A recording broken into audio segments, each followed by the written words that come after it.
Hi అండి, నేను మీ సాయి కిరణ్. ఈరోజు నేను ఒక మంచి టాపిక్తో మీ ముందుకు వచ్చాను. అదేంటంటే health insurance. Okay, so first టాపిక్లోకి వెళ్దాము. సో మన టాపిక్ వచ్చేసి హెల్త్ ఇన్సూరెన్స్. ఓకే, ఇప్పుడు ప్రజెంట్ ఉన్న సిచ్యువేషన్లో ఒక మనిషికి హెల్త్ ఇన్సూరెన్స్ అనేది చాలా ఇంపార్టెంట్. ఆఫ్టర్ కోవిడ్ తర్వాత అందరికీ కొంచెం అవేర్నెస్ వచ్చింది హెల్త్ ఇన్సూరెన్స్ అనేది ఎందుకు తీసుకోవాలనేది. సో అసలు హెల్త్ ఇన్సూరెన్స్ ఎందుకు తీసుకోవాలనేది చెప్తాను. ఒక ఫ్యామిలీ ఉంది, ఒక ఫ్యామిలీలో ఒక హస్బెండ్ ఉన్నాడు, వైఫ్ ఉంది, ఒక బేబీ ఉంది, ఒక 1 or 2 బేబీస్ ఉన్నాయి. ఓకే, ఇప్పుడు ప్రజెంట్ ఉన్న సిచ్యువేషన్లో ఒక ఫ్యామిలీకి బైక్ అనేది కంపల్సరీ, ఒక బైక్ అయితే కంపల్సరీ ఉంటుంది. ఇంకా కొన్ని డబ్బులు ఎక్కువ ఉన్నాయి అనుకోండి, కారు కూడా ఉంటుంది. సో ఈ కారు మనము బైక్ తీసుకునేటప్పుడు షోరూమ్ వాడు మనల్ని ఏమడుగుతాడు, సార్ మీరు వెహికల్ పర్చేజ్ చేస్తున్నారు, దీంతో పాటు ఇన్సూరెన్స్ కూడా తీసుకోవాలి సార్ అని చెప్పేసి క్లియర్గా చెప్తాడు. ఓకేనా, ఇన్సూరెన్స్ టర్మ్ వచ్చేసి 2 years 3 years సెకండ్ థింగ్. ఓకేనా, సో ఒక వెహికల్ మనం తీసుకున్నప్పుడు దానికి ఇన్సూరెన్స్ చేపిస్తాం. ఈ వెహికల్ కార్ అయితే కారు, బైక్ అయితే బైక్, ఈ రెండింటి లైఫ్ టర్మ్ ఎంత అండి? మా అంటే 10 to 20 years వాడతాం ఈ వెహికల్స్ని, అంతకన్నా ఎక్కువ వాడలేము. ఒకవేళ అమ్మేయడమో లేకపోతే మూలకు పడేటప్పుడు ఏదో జరుగుతుంది. సో వీటి లైఫ్ టైం వచ్చేసి 10 to 20 years. ఓకేనా, ఈ 10-20 years లైఫ్ టైం ఉన్న వాటికే మనం ఇన్సూరెన్స్ చేపిస్తున్నాం. మనము మనిషి జీవితకాలం ఎంత అండి? 100 years. సో ఒక 100 years ఉన్న మెంబర్స్కి ఎందుకు ఇన్సూరెన్స్ చేపించకూడదండి? ఓకేనా, సో ఇన్సూరెన్స్ అనేది కంపల్సరీ ఇప్పుడున్న సిచ్యువేషన్లో. సో ఇన్సూరెన్స్ ఎందుకు చేపియాలి, ఎప్పుడు చేపియాలి, ఎలా చేపియాలి, ఏది చేపియాలి అనేది ముందు మనం తెలుసుకోవాలి.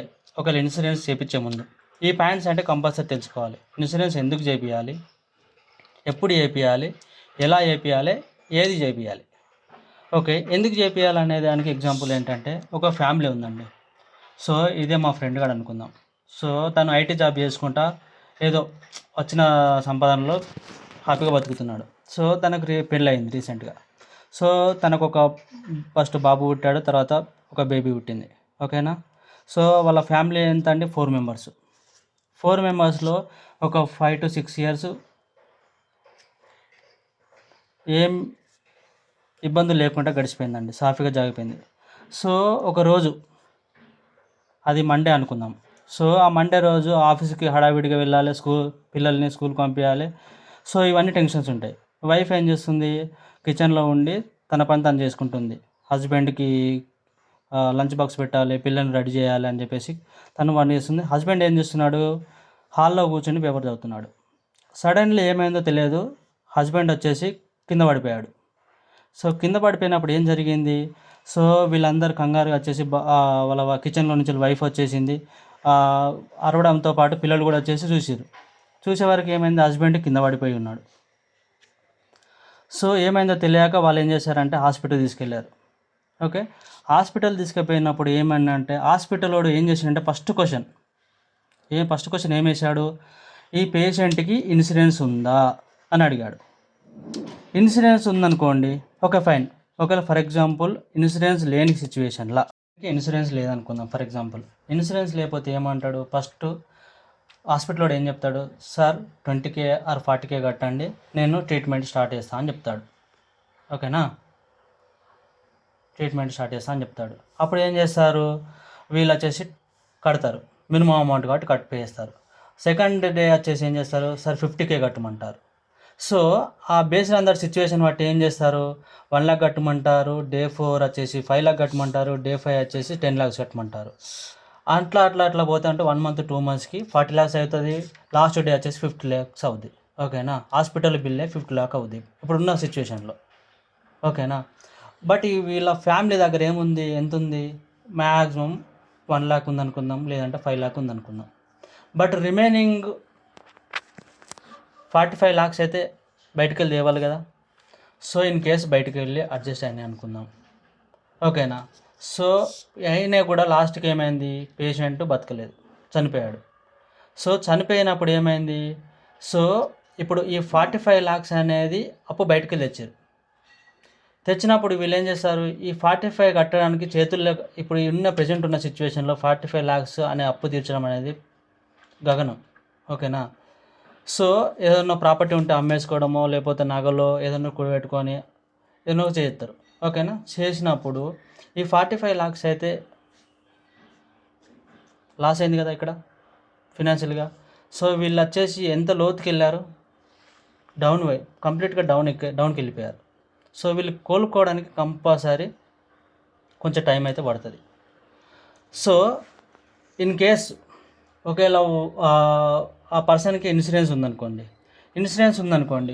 ఒకవేళ ఆ పర్సన్కు ఏదో సివియర్ అయిపోయేసి చనిపోయాడు అనుకోండి, చనిపోతే ఏమవుతుందండి, ఈ 45 lakhs 50 lakhs బిల్ వచ్చేసి హాస్పిటల్లో పే చేసుకుంటాడు. ఇన్సూరెన్స్ వాళ్ళు చూసుకుంటారు. సో వీళ్ళకి కొంచెం బర్డెన్ పడుతుంది, బర్డెన్ ఉండదని కాదు, కొంచెం ఉంటుంది, బట్ ఇంత బర్డెన్ అయితే ఉండదు కదా. సో ఇన్ కేస్ పేషెంట్ బతికాడు అనుకోండి, వీళ్ళకి ఇన్సూరెన్స్ లేదు, ఆ 50 lakhs అమౌంట్ అనేది ఎంత కాలంలో తీరుస్తారండి? అసలు ఇది పాసిబుల్ అవుద్దా 50 lakhs తీర్చడం? ఓకే. సో ఈ సిచ్యువేషన్ అనేది జరగక ముందు తీసుకోవాలి ఇన్సూరెన్స్ అనేది, జరిగినాక కాదు. సో ఇది వచ్చేసి ఎందుకు తీసుకోవాలి అనే దానికి ఆన్సర్. ఓకే. సో అదే పేషెంట్కి హెల్త్ ఇన్సూరెన్స్ ఉందనుకోండి, ఫర్ ఎగ్జాంపుల్, ఇన్సూరెన్స్ కంపెనీ వాడు ఏం చేస్తాడు, హాస్పిటల్కి 50 lakhs పే చేసుకుంటాడు. ఓకేనా. సో ఫ్యామిలీ హ్యాపీగా ఉంటుంది. సో నో బర్డెన్ ఫినాన్షియల్గా. సో ఒకవేళ లేకపోతే ఏమవుతుంది, 50 lakhs బర్డెన్ పట్టినట్టే కదా. సో అందుకని ఇన్సూరెన్స్ అనేది కంపల్సరీ తీసుకోవాలి ప్రజెంట్ ఉన్న సిచ్యువేషన్లో. ఏదన్నా జరగక ముందు ఇన్సూరెన్స్ తీసుకోవాలి, కానీ జరిగినాక తీసుకుంటే లాభం లేదు. ఓకేనా. ఇప్పుడు ఏం చెప్పానండి, ఎందుకు తీసుకోవాలో చెప్పాను, ఎప్పుడు తీసుకోవాలో చెప్పాను. ఇప్పుడు నెక్స్ట్ వచ్చేసి ఎలా తీసుకోవాలి. ఒకవేళ హెల్త్ ఇన్సూరెన్స్ తీసుకోముందు మనము ఈ పాయింట్స్ని అబ్జర్వ్ చేసుకోవాలి. ఒకటి కవరేజ్ చేసేసి ఎంత ఉంది మనకు, 5 to 10 lakhs ఉందా, 10 to 20 lakhs ఉందా, అంతకన్నా ఎక్కువ ఉందా, మన బడ్జెట్ బట్టి. ఓకేనా. సో ఒక కంపెనీ, మనం హెల్త్ ఇన్సూరెన్స్ ఒక కంపెనీ తీసుకుంటున్నాం, ఆ కంపెనీ సెటిల్మెంట్ రేషియో 99 కన్నా ఎబోవ్ ఉన్న కంపెనీ మాత్రమే తీసుకోవాలి. ఇది చాలా చాలా ఇంపార్టెంట్. ఎందుకు అంటేనే సెటిల్మెంట్ రేషియో ఎట్లా డిసైడ్ చేస్తారంటే, ఫర్ ఎగ్జాంపుల్ 100 patients జాయిన్ అయ్యారు ఒక హాస్పిటల్లో, ఒక ఇన్సూరెన్స్ ఉంది XYZ ఇన్సూరెన్స్. ఆ ఇన్సూరెన్స్ కంపెనీలో 100 patients ఉన్నారు.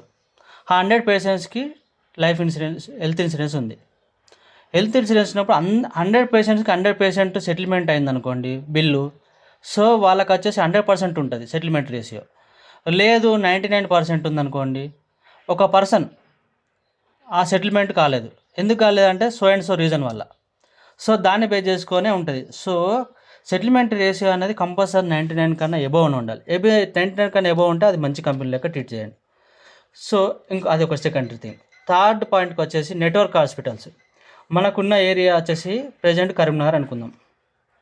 ప్రజెంట్ కరీంనగర్లో మనకు నెట్వర్క్స్ హాస్పిటల్స్ దేనికి ఎక్కువ ఉన్నాయి, ఏ కంపెనీకి ఎక్కువ ఉన్నాయి, ఏ హెల్త్ ఇన్సూరెన్స్ కంపెనీకి ఎక్కువ ఉన్నాయి.